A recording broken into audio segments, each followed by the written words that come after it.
Es un honor para mí presentar al brillante, al cautivador profesor Martín Obregón. Bienvenido. Muchas gracias. John Fuss son las zapatillas. Disculpa. Che, estaría bueno que nos auspice John Fuss, ¿no? Sí. Bueno, por ahí podemos llegar a recibir algo bajo cuerda. Bueno, déjame que vaya. ¿De qué voy a hablar hoy? Claro, déjame que haga por lo menos ¿De qué va a hablar hoy? Hoy voy a hablar de Rosita Quiroga, una de las primeras cancionistas del tango. Si no, la primera. Pará.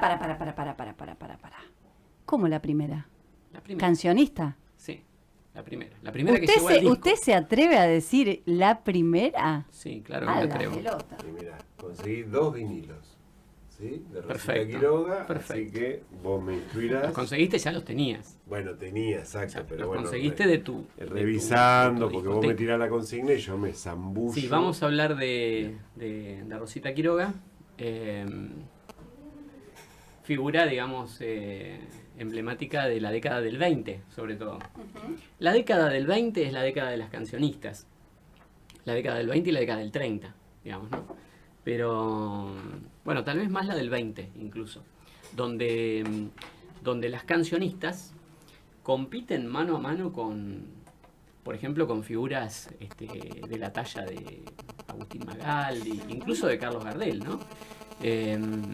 O sea, si no hubiera sido porque estaba Gardel en esa época, seguramente Rosita Quiroga, Azucena Maizani, Mercedes Simone un poquito más tarde, tenían la misma popularidad, ¿no?, que los cantores varones, digamos. Así que es muy interesante para pensarlo incluso desde un punto de vista de la historia social y cultural, el peso que tenían esas mujeres en una sociedad que era absolutamente machista, patriarcal, ¿no? Claro. Rosita Quiroga tiene la particularidad de ser la primera que llega al disco, que graba en 1923 para el sello Víctor. Ella tiene con Víctor con la RCA Víctor una relación muy estrecha. Digamos que pisaba fuerte ella en la compañía, en una compañía norteamericana, una discográfica norteamericana, y pisaba fuerte porque le iba muy bien, ¿no? Y llega un poco ahí a grabar en RCA Víctor. Rosita Quiroga llega de una manera un poco azarosa o casual, porque ella va a acompañar a un conocido que era un sobrino del presidente, de quien había sido presidente, o sea, del expresidente Roque Sáenz Peña. Se llamaba Mariano Sáenz Peña, que quería grabar en Víctor, le quería grabar un disco, este personaje, Mariano Sáenz Peña, sobrino de Roque Sáenz Peña, le quería grabar un disco a la novia. Se ve que tenía con qué financiarlo, claro. Y entonces Rosita Quiroga lo acompaña a la grabadora, que quedaba, según ella misma cuenta, a la vuelta de la embajada norteamericana, y este muchacho, Mariano Sáenz Peña, les dice a los de la compañía: ¿por qué no la prueban? ¿Por qué no le hacen una prueba? Que ella canta muy bien. Y ahí Rosita Quiroga hace una prueba y finalmente queda en la RCA Víctor. Les gusta después de 2 o 3 intentos. Al principio no les gusta porque ella hacía aires camperos, ¿viste? Claro. Como pasaba con muchas de las... Bueno, como pasó también con Gardel, ¿no? Y perdón, ¿puedo preguntar algo? Porque en esa época también las cancionistas que aparecían tenían como cierta hegemonía, ¿no? Rosita quizás, no era tan buscada por eso, sino que realmente era una gran música. Mira, había algo que tenía ella que era muy atractivo, que tenía que ver, o sea, le encontraron después como ¿cómo decirlo, no? Encontraron como un nicho de mercado. Claro. Ahí. Ella tenía una manera de cantar que era como muy arrabalera. Sí. Una especie de antecedente de Tita Merelo, Claro. Pero por ahí más todavía. Pero son como estas mujeres que rompen un poco como el estereotipo de la cancionista toda pura angelical, tipo Ada, tipo Libertad Lamarque. Sí, porque es como más canyengue, claro. Trabaja mucho el lunfardo. El atractivo va por otro lado. Sí, por otro lado, buenísimo. más por la personalidad. Claro. ¿no? De hecho, vos la escuchás cantar a Rosita Quiroga y hay un ceseo ahí todo el tiempo, ¿no? Y hay como una exageración de lo que sería lo canyengue, lo lunfardo, lo arrabalero. Y después, bueno, con una voz que también era una voz característica de las cancionistas de la época, que es una voz aguda, pero como exagerada también, como en un falsete, ¿viste? Sí. No era que las voces de las mujeres de aquella época fueran más agudas que las de No, ahora, por eran ejemplo. venían del lírico. Claro, exacto. Y como que buscaban eso también, ¿no? Bueno, la cosa es que finalmente termina grabando un tango en la RCA, les gusta y queda. Y a partir de ahí hace una carrera, hace un carrerón dentro de la RCA Víctor, siempre graba para Víctor ella. Y más o menos entre el 23 y el 31, que es el periodo que más graba. Después deja de grabar, vuelve a grabar más tarde, pero no mucho. Y se destaca sobre todo porque por su participación en la radio. Es decir, la radio es como el gran ámbito de difusión de su música. No tanto, o prácticamente nada, podríamos decir, el cine, después. El cine todavía no el cine sonoro, por lo menos en Argentina, a partir del 33, pero ni el cine ni el teatro, que son como los ámbitos en los que otras cancionistas se destacan mucho. Y eso también tenía que ver, no estaba tan bien visto que las mujeres estén en ciertos espacios, entonces también hay una cuestión de elite, quién está solamente desde la radio y quién... Exacto, sí. Ella, desde la radio, digamos, ella y Azucena Maizani, que son más o menos, son como las dos grandes figuras que inauguran, son como las heroínas de la radio en la Argentina en la década del 20, ¿no? 1923, las dos ya empiezan a ser muy conocidas, pero Rosita Quiroga graba mucho, graba como 500 piezas a lo largo de este periodo, y la única que graba más que ella entre las cancionistas es Libertad Lamarque. Claro. Pero Rosita Quiroga es como una figura muy, muy, muy importante, muy destacada. Después hay muchas cosas pintorescas en su vida, en su larga vida, podríamos decir, porque también repite un poco el mismo camino que muchas de las que ya recorrimos en esta columna, ¿no? Claro. Nelly Omar, Tita Merelo, Ada Falcón, ¿no? Súper longevas todas. Bueno, en el caso de Rosita Quiroga también, nace en 1896 y muere ahora no me acuerdo exactamente el año, pero a los 88, habría que sacar la cuenta. Muere a los 88 años, Rosita Quiroga. Del 96, bueno, me está fallando ahora la calculadora mental. En el 84. Ahí, en el 84. Bien, Maitini, un abogado que te saca, es un abogado que te saca cuentas al vuelo. Sí, 1984. 1984 muere, el año que de nací hecho, yo. Bueno, el año que nació, o sea, pasaron cosas interesantes ese año. Muere una cancionista y nace otra. ¿Seré la reencarnación de Rosita Quiroga? Hoy podemos... Hay un admirador. José siempre me dice... ¿Cómo le va a Nelly Omar? Me dice. Me gusta la Nelly Omar. Sí. Por eso es la Rosita Quiroga de la Patagonia. Claro, la Rosita patagónica. Igual eso, vos sabés que yo soy litoraleña, pero bueno, no importa. Sí, ahí ya se arruina toda la presentación. Arruinamos. Bueno, 88 años, ¿no? Y nace en el barrio porteñísimo, podríamos decir, de La Boca, ¿no? Nace en La Boca, vive en La Boca, en una casa, además, muy, muy de la ribera. En esas casas, una casilla, digamos, de madera, puesta sobre pilotes. ¿Pilotes? Por el agua. Por el agua. En los casos en los que había inundaciones o se desbordaba el riachuelo, muchas de las casas de La Boca, más cercanas al riachuelo, estaban montadas sobre pilotes, ¿no? Pilotes de madera. Hay algo que es muy común, por ejemplo, en Chile, en la isla de Chiloé o en Puerto Montt, ¿no? Claro. Bueno, en La Boca, en esa zona. Era vecina de Juan de Dios Filiberto, el autor, por ejemplo, de Caminito, ¿no? Y Juan de Dios Filiberto es el que le enseña a Rosita Quiroga, siendo ella una niña, a tocar la guitarra, ¿no? Rosita Quiroga siempre se acompañó con guitarras, más allá de que grabó también con orquestas, ¿no? Sí. Pero es muy común ver imágenes de ella acompañándose incluso ella misma con la guitarra. Porque ella compone hasta grande. Sí, también es compositora. Y también se dedica como a muchos géneros, ¿no? Claro. Que es también típico de las cancionistas, que algunas venían del cuplé, otras habían sido tonadilleras, ¿no? Otras habían sido cancionistas o cantantes en circos o en teatro de variedades, y ella hace, por ejemplo, aires camperos, milongas, valses y tangos después, ¿no? Claro. Un poco igual que Gardel y Razano, ese camino. Pero bueno, hay algunas cuestiones interesantes de la vida de ella, algunas que son fantásticas. Por ejemplo, te cuento una breve.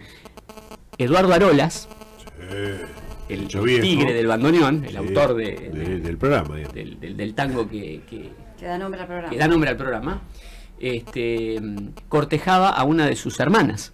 Mirá, a una de las hermanas de Rosita Quiroga. Quiroga. Sí, Rodríguez era el apellido en realidad Bien. de ellas. Quiroga es el apellido de la mamá, que finalmente ella terminó adoptando ese apellido. Pero le daba clases, Arolas le daba clases de bandoneón a un hermano de Rosita Quiroga con el único objetivo De arrastrarle la ala. a la hermana mayor. Mira. Cosa que generó un pequeño conflicto familiar. El padre era muy... rápidamente se dio cuenta. Arolas no era, digamos, lo que se dice, un buen partido para la hija, ¿no? La más grande de las Rodríguez. Claro, porque ya hicimos la historia de Arolas, ya la comentamos, ¿no? El tigre del bandoneón era un personaje que se las traía, digamos. pegriloso. Sí, pero bueno, como una infancia y una adolescencia como muy vinculada también a personajes del tango, ¿no? Eduardo Arolas, Juan de Dios Filiberto, en el barrio de La Boca, bueno, eso la lleva también por ese camino, y rápidamente después termina incursionando en el tango y grabando un poco por casualidad para la RCA Víctor. Bien. Justo encontré un vinilo que cuando se edita ella fallecía. Así que destacan en la contracara del vinilo que en este momento que estamos por sacar un disco de Rosita Quiroga, nos llega la información de que ha fallecido, así que voy a poner un vinilo Dale. que coincide con ese fallecimiento, que se llama Campeando mi pasado, una milonga que van a ver todo lo que vos dijiste. Mirá. Un poco lo campero, un poco cómo lo recita, bueno. Bueno, muy bien. Desearía que les guste. Qué hallazgo. Seguimos con Rosita No, Quiroga. usted puede seguir. Perfecto. Así me gusta. Bueno, ¿por dónde seguimos? Estábamos con lo de Arolas, que contaste, que se hizo el bueno, pillo. eso tiene que ver con su... Una anécdota. Sí, sí, Bien. ella era una niña, digamos. Claro, ahí era Rosita Quiroga era chiquitita. una niña. Después ya empieza a dedicarse al tango, empieza a trabajar para la RCA, empieza en la radio. En la radio ella está en diferentes radios, está en una radio que se llama Radio Cultura, después pasa a otra que es muy importante, que con el tiempo va a ser Radio Belgrano. Bien. No se llamaba así al principio, pero al poco tiempo cambia de nombre y pasa a ser Radio Belgrano, que la empieza a tener uno de los Yankelevich, No, ¿no? desde ahí Que viene. cuando Desde ahí existen los Yankelevich, desde pero la pará, década del 20. Yankelevich que después Sí, es sí, familiar exacto, de la que va a misma ser familia. marido Sí, sí. de... Sí, sí, ah, sí. la mierda. Y en esa época era todo tan, o sea, la radio estaba tan en sus inicios que, por ejemplo, a Rosita Quiroga le pagaban con, en vez de pagarle a veces en efectivo, le pagaban con productos de los auspiciantes de la radio. Como si, por Canje. ejemplo, a vos te pagaran con Con Con miel. Magdalena la miel. con Me, miel la vendría- me Magdalena. vendría Magdalena. bien. A ella le pagaban con camas de bronce y con arañas. Tenía una Bueno, modelería que Los auspiciaba... niveles también. Bueno, el tema es que después tenés que... Claro, Revender. ¿cuántas camas Claro, puedes tener en tenés tu que casa? dedicarte sí? a eso. Claro. Bueno, eso lo cuenta ella, es muy interesante porque te da también una idea de lo que es la radio en ese momento, ¿no? Mm. Donde, por ejemplo, ella se dedicaba a cocinar en la radio. ¿Qué? Se dedicaba a cocinar, claro, preparaba ravioles, amasaba fideos, y por ahí la llamaban y decías, Rosita, salís vos ahora al aire.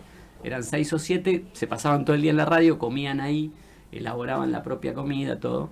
¿Viste? Una cosa No como era un muy- programa de vos. cocina, no. no, No, era un no, programa. cocinar. Vivían en la radio, pero bueno, la radio que estaba como en un proceso de. Era un boom ya, ¿no? Pero estaba en proceso de crecimiento, ya después en los 30 era otra cosa. Por ejemplo, cuando aparecen las otras cancionistas, ya la radio está en otra situación. Ella, de todas maneras, como que un poco se aferra a esa situación previa, como más, si querés, más amateur en un punto, que le gustaba más. De hecho, a partir del 31 no graba más, digamos. Y tampoco hace actuaciones en público porque no le gustaba cantar en público.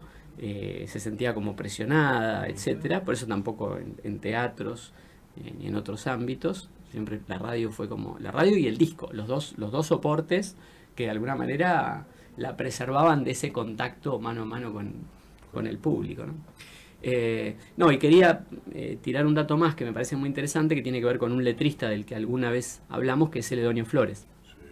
Ella era muy amiga de Celedonio Flores, del negro Celedonio Flores, gran poeta del lunfardo. De hecho, el primer tango que ella graba para la Víctor es La Musa Mistonga, y es un tango de Celedonio Flores. Le va también a ella, claro, acá hay como una especie de conjunción. Decíamos que ella era como muy arrabalera, que trabajaba mucho el lunfardo, ese estilo canyengue, etcétera, etcétera. Y Celedonio Flores fue el gran poeta del lunfardo. Entonces, entre los dos, bueno, hacían una dupla potente. Celedonio Flores también escribió muchos tangos que grabó Carlos Gardel. Había un tema ahí con los repertorios, es decir, no podían tener el mismo repertorio, Gardel y Rosita Quiroga. Gardel grababa para Odeón y Rosita Quiroga para Víctor. Y los repertorios eran como repertorios diferentes. Incluso cosas que Gardel grababa para el mercado argentino, Rosita Quiroga los grababa para el mercado latinoamericano. Y viceversa. Había como una especie de reparto de áreas, ¿no? No existía Sadaic, digamos, entonces las compañías tenían como cierta rigidez en cuanto a los artistas que tenían y sus repertorios. Celedonio Flores, que había escrito muchos tangos que grabó Gardel, qué sé yo, Margot, por ejemplo, Mano a Mano y muchos otros, tenía tangos que había escrito exclusivamente para Rosita Quiroga. De hecho, hacen un contrato por 5 años donde Celedonio se dedica a escribir tangos para ella. ¿Recordás alguno? Y en este momento, Muchacho es uno, por ejemplo, que lo graba Rosita Quiroga. Pero como si te dijera 20, 25 tangos, le escribe. Tenían una relación muy, muy, muy cercana. Y ella tiene tanta influencia, digamos, en la RCA Víctor, que promueve, por ejemplo, a Agustín Magaldi, Rosita Quiroga, sí. Y promueve también, que lo contamos acá cuando hicimos la columna sobre Mercedes Simone, a Mercedes Simone. Dice que está en el Chantecler, en lo que era el búnker de... Lo que después iba a ser el búnker de D'Arienzo, todavía no lo era, sobre la calle Paraná.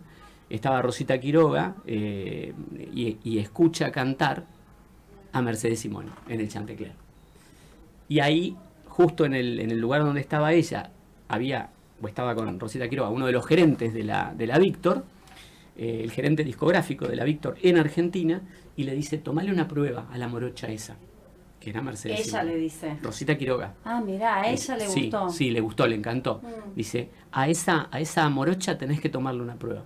Le tomaron la prueba, Mercedes Simone quedó, y bueno, Rosita Quiroga dice que siempre la admiró mucho y que para ella no hubo, entre las mujeres que se dedicaron al tango, ninguna que llegara a alcanzar el nivel que alcanzó Mercedes Simone. Así que, pero fue también la que, de alguna manera, le dio un empujoncito a Mercedes Simone para que avance en su carrera. Que a veces son los grandes empujoncitos. Sí, totalmente, empujoncito. Claves. Sí, que alguien te vea, te descubra, sí. Alguien ya de renombre. Así que fíjate todos los nombres que se cruzan, ¿no? En torno a Rosita Quiroga. Juan de Dios Filiberto, Celedonio Flores, Eduardo Arolas, como, si querés, como una cosa más pintoresca, una anécdota de la niñez, pero interesante también, bueno, como muy vinculada al mundillo del tango. Más allá de que estaba casada con un directivo de una empresa telefónica que no tenía nada que ver con el tango. ¿Y saben cómo lo conoció? ¿Cómo? Yo sé que a ustedes les gusta. Sí, aparte chismecito. Sí, me encanta. Lo conoció porque se le descompuso el teléfono a Rosita Quiroga. Mira. Muy poca gente tenía teléfono en la década del 20. Claro. Entonces llama a la compañía que en ese momento que se llamaba Unión Telefónica, una cosa así, ¿no? Ni siquiera no existía Entel todavía. Aparte, los teléfonos eran, antes del peronismo, los teléfonos eran compañías inglesas, claro. Llama y el encargado de reparaciones va a la casa, mirada va, mirada viene. Bueno, empiezan a salir, termina convirtiéndose en el esposo. Mirá. Que después, con el tiempo, entró como cadete, el marido de Rosita Quiroga, con el tiempo termina convirtiéndose en un cuadro gerencial de la compañía. Nada que ver con el tango, nada que ver con el tango, totalmente ajeno, pero así lo conoció. Mirá vos.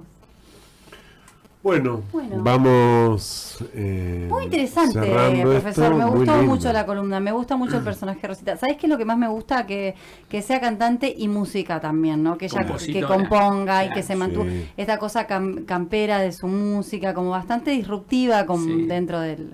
Como me que te gusta sentís mucho. identificado. No, pues yo no toco nada, soy un queso No, con todos pero los digo, instrumentos. Me tocás gustaría la guitarra, sentirme toco mal tocás todos el los, piano, todos los instrumentos, cantás. los toco mal. Componés. Bueno, esa parte sí. Bien.